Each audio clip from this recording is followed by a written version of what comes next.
Hey everyone, we're going to start the webinar. It's Mark Kreminski from True Commerce. The topic's Advanced Save Searches in NetSuite. And Mark, it's all yours. All right, thanks everybody. I have two main things I want to show today. One is going to be on how to identify, a way to identify duplicate records within NetSuite, an easy way with Save Searches. And the other will be adding some graphs to your dashboard, and I'll go through both of those. First, I'm going to show the duplication. So I've created a save search ahead of time that's just no grouping, and this is just a custom record type I created. And you can see a lot of these look the same. Some of them are duplicates, some of them could be duplicates.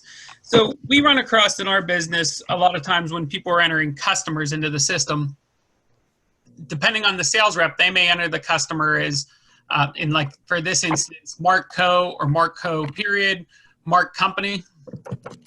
And we have duplicate detection turned on within NetSuite, but we only have it for the email address.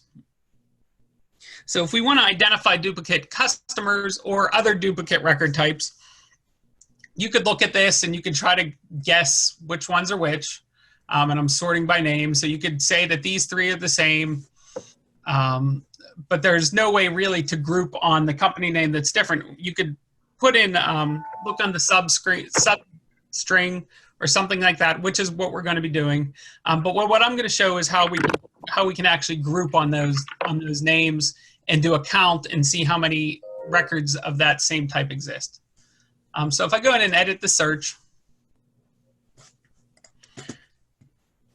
the first thing I want to do is add some grouping here. So if I do a group by the label, which is my first column, and then I do a count by internal ID,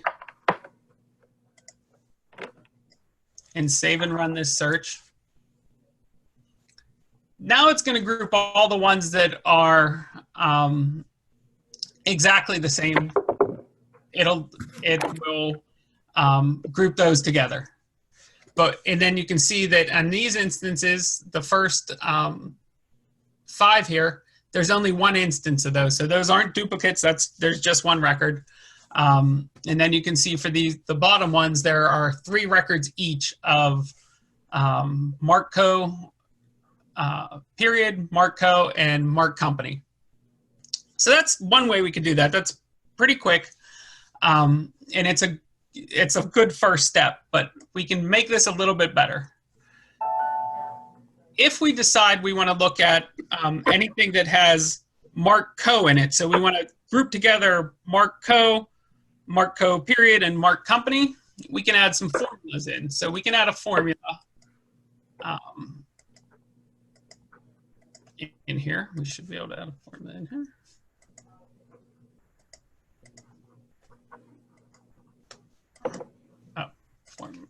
Formula, whoops. Formula text. We still want to group on that formula. And then when we create the formula, we want to still look at the label field. In the field, I'll select label. Oh my God, turn us down. And I want to do a substring on there. So if I do a substring on the label field, I want to start at the beginning and get the first 7 characters. So I hit set and OK.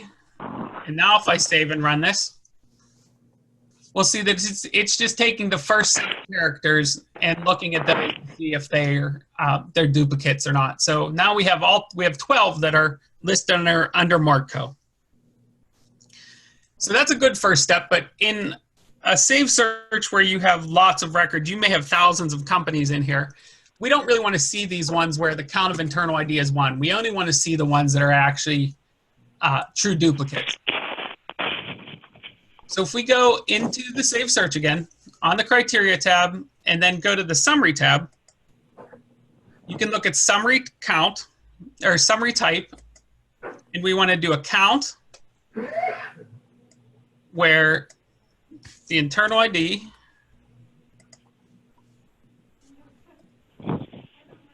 is greater than 1.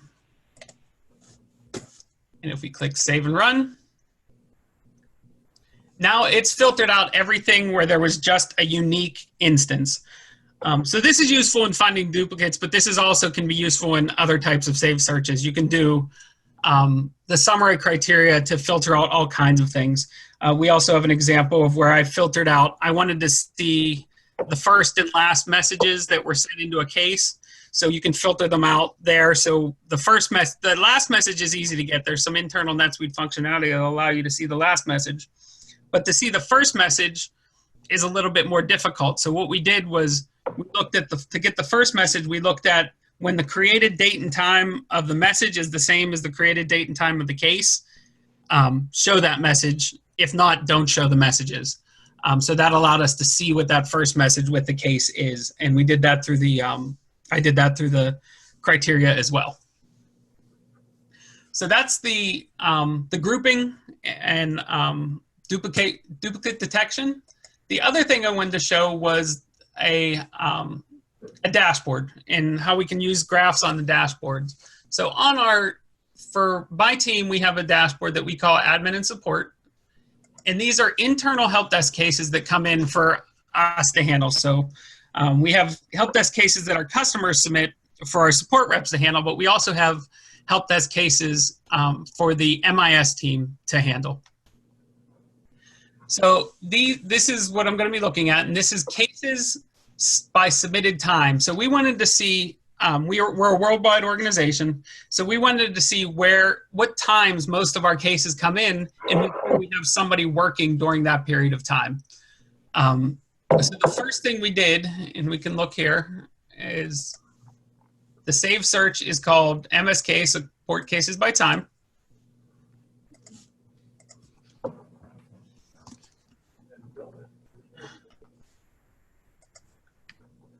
If we look at this search, it's a fairly simple search. So we want is a help desk ticket is true, and then the type is either a NetSuite ticket or an MIS ticket.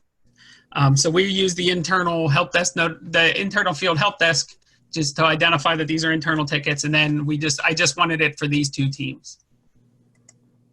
On the results tab, I'm just grouping by the created date, and the formula converts it to a character and makes it a 24-hour, either 0 to 23 hours to identify the time. And then I'm counting the internal IDs, which give me the, each record is only counted once. And it just says how many records fall within that grouping. And then for the output type, you select graph. If you're to run this just in standard run the save search, you'll see the results, but you can see that it's not really pretty. When you add it to your dashboard, you can change the colors, you can pick the colors, you can pick a lot of different functionality, and that's what I'm going to show right now, and it makes it look a lot more readable. So if I go back to that admin and support tab,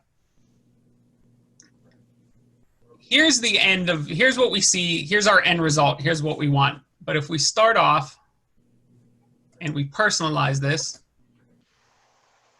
we want to add a custom search.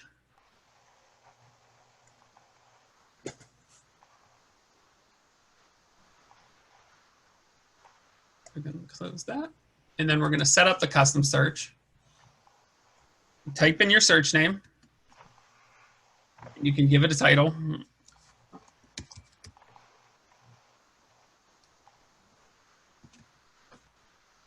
And you can set the background color or the theme and the background type.